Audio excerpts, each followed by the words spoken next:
జనానికి ముఖ్యంగా ఫ్యాన్స్‌కి ఉన్న ఒక చిన్న డౌట్ మీ ముందు తీసుకొస్తా.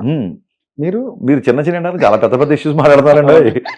ఉస్తాద్ భగత్ సింగ్‌కి సంబంధించిన ప్రీ లుక్ ఒకటి రిలీజ్ చేశారు. ఆ కుర్చీలో పవన్ కళ్యాణ్ గారు అయ్య బాబోయ్! ఆయనే. నేను కాదు. అంతలా ధైర్యం చేసే వ్యక్తిని కాదు. నేను కూర్చొని ఫోటో దిగేసి అది కాదు.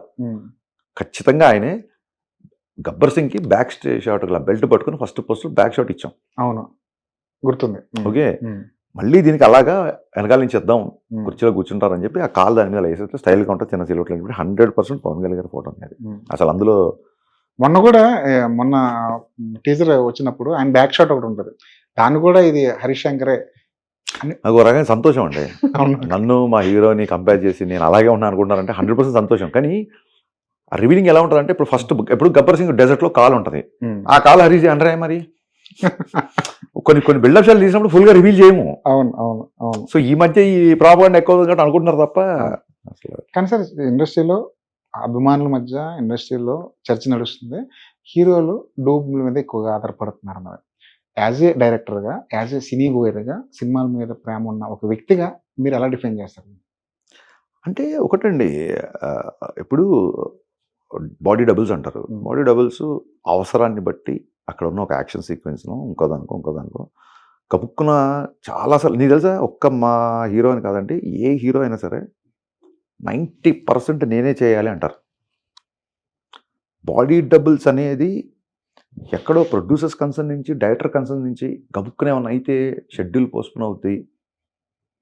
కొన్ని 100 కోట్లు మీద ఒకే ఒకళ్ళ మీద డిపెండ్ అయిన ఇది సిచ్యువేషన్స్లో ఉంటాం కదా, వల్నరబుల్ సిచ్యువేషన్లో ఉంటాం కదా.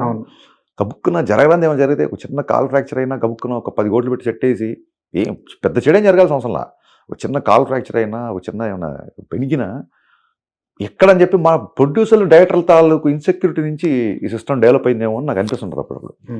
సో ఐ థింక్ అది పెద్ద, అది ఈ మధ్య మరి ఎందుకు మాడతాను నాకు అర్థం కాలేదు. కానీ అనాదిగా ఏమన్నా కొంచెం రిస్క్ షాట్స్ అన్నప్పుడు మేమే, సార్ మీరు చేసినా సరే ప్లీజ్ వద్దండి, కొంచెం రిస్క్ షాట్ అంటే నా మాట ఏంటి సార్, చాలాసార్లు ప్రొడ్యూసర్, డైరెక్టర్ రిక్వెస్ట్ చేసే సందర్భాలు, ఒక నా షూటింగ్ అని కాదు, చాలా షూటింగ్లో మా దగ్గర అంత భయంకరమైన పోరాటాలు అవి ఏం లేవు. పైగా నేను ఏమంటారు, నేను మొన్న చెప్పినట్టుగా 2 గంటలు పవన్ కళ్యాణ్ గారిని చాలా తృప్తిగా, ఆయన నవ్వుల్ని, ఆయన డ్యాన్సుల్ని, ఆయన ఎనర్జెటిక్గా ఉండే విషయాల్ని, ఆయన డైలాగుల్ని, విలన్తో ఉన్న ఆయన దాని ఏమంటారు యాటిట్యూడ్ని తృప్తిగా, యు నేమ్ ఇట్, ఎనీథింగ్ మీరు ఈ సినిమాలో ఎంజాయ్ చేయొచ్చు.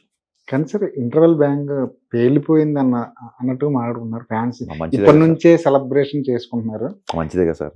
ఎలా ఉండిపోతుంది సార్ నిజంగా ఇంటర్వెల్ బ్యాంగ్?